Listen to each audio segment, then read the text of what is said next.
Hello. Now we will look at grouped frequency tables. And we're going to take this example here. The ages of the oldest siblings of 10 students are as follows. So the oldest sibling, other than obviously the person we're talking about, is 6 or 25 or 3 years old, and so on for the 10 different people. Now we're going to put this data into a grouped frequency table. And I have chosen the groups, the age groups. So we're going to look at the different sections of this table in turn. We'll worry about the mid-interval values in a minute. For right now, we're interested in putting these siblings, these ages of these siblings, into buckets, into different groups. So it's a grouped frequency table because we group stuff together. So all of the people who are, all of the siblings who are from 1 to 5 years old are going to go in this group. All the people, siblings who are from 6 to 10 years old are going to get tallied up in this group. So we'll see how many of each group we've got when we get our frequencies. So we read this off the same way as we would any other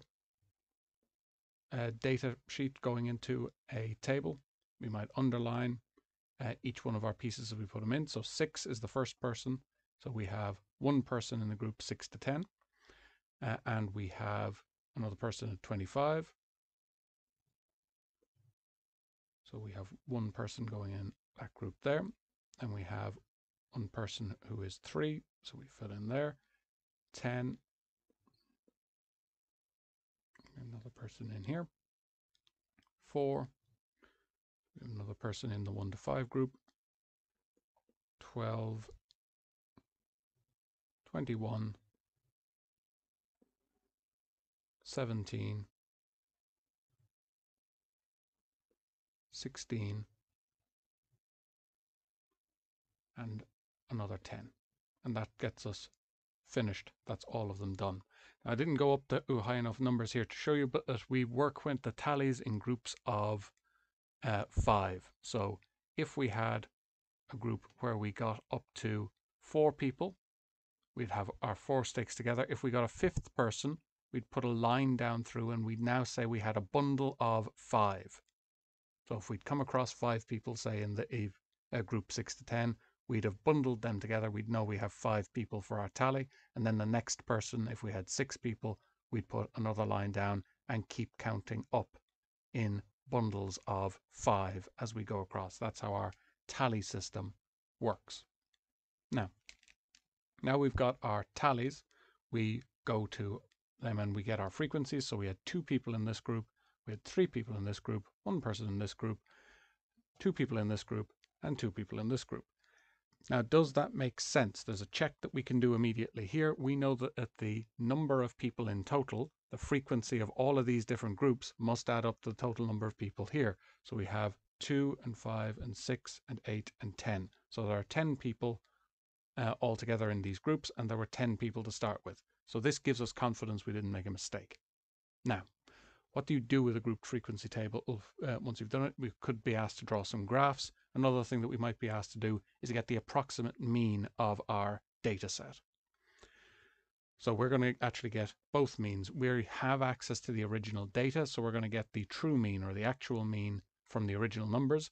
But from here, because we've grouped these people together in these bundles, in these 1 to 5 year olds, 6 to 10 year olds, 11 to 15 year olds, we no longer have access to the exact ages of these people. So we have to approximate their actual age. If we only had access to this data, if we only had access to the group frequency table, we'd need to be able to get an approximate mean for our group. So that's where the mid-interval group, the mid-interval value comes in. So these are called intervals. These are our intervals, and we're going to get the mid-interval value. Well, this is probably what you would expect it to be. It's the average of the 1 and the 5, the average of the 6 and the 10. So we'd have 1 plus 5 all over 2, and we get 3. I'm going to fill these in. We're just getting the average of each of these groups. Now, we have our mid-interval values done out. So these are the averages of our intervals of our groups that we've broken up our data into. And these are going to stand in for the values of these. So we're going to say that we have 2 3s on 2 3-year-olds on average, 3 8-year-olds on average, instead of having the original exact data. So we get our frequency now in the same way as we would from any frequency table. We are going to, and our formula for this is on page 33 in the log tables, if under pressure we forget. So we multiply the frequency of each number by the number, and then add all of them up and divide by the total number of numbers. Divide by all of the frequencies added up together must give us the original number of numbers.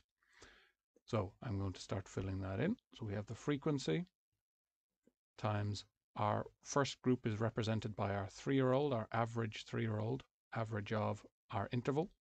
And I'm going to fill this in now where we're adding up frequency times our mid-interval value and come back to you. Now, when we have added up all of our frequency times our data points, or in this case our mid-interval value standing in for our data points, we add all of them up and then we divide by our number of numbers, our 10 numbers from adding up our frequency, we get 12.5. So that means that the approximate average age of our sibling was 12.5 years. Now what happens if we get the true mean, because we have access to the original data? Well, that just means we're going to add up all of our numbers and divide by the number of numbers, same as we would always do for the mean. So we have 6 plus 25 plus 3 plus 10, and I'll come back to you. So we add up all of our numbers as normal, add up all the numbers, divide by the number of numbers, and we get, why did I write 0.5? Pardon, 12.4. We can see they're pretty close, but they aren't the same because we've lost information in by this mid-interval value business. So if we had larger data sets or more spread out data sets, perhaps we would end up with a larger error, but we can see they are different. Now let's get the percentage error involved in what we've done. So the true minus the approximate, really all we're looking for is the magnitude of the difference. So we could say just how big is that difference between the true and the approximate. So that is going to be 12.4, our true mean, minus our approximate.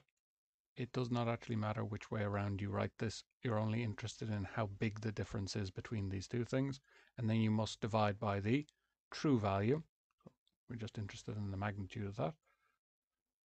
So we end up with 0.1 all over 12.4, and I should have that multiplied by 100 over 1 to turn it into a percentage. And I end up with 0.8%. So that's the percentage error that we've gotten from using our mid-interval value in our group frequency table.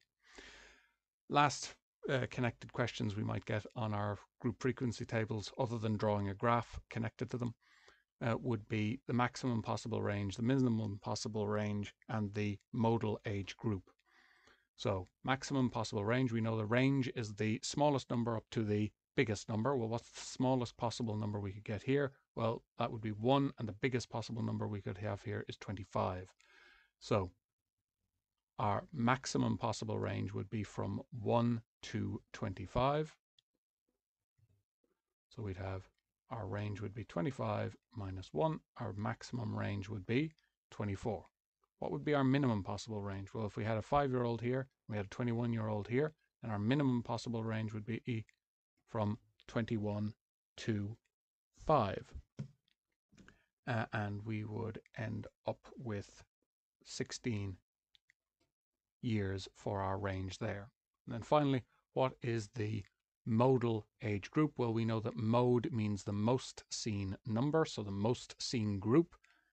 Well, that means the group with the highest frequency, the group we see most often, is 6 to 10. So 6 to 10-year-olds are the most frequently seen group for ages of our oldest siblings. And that is what we need for now.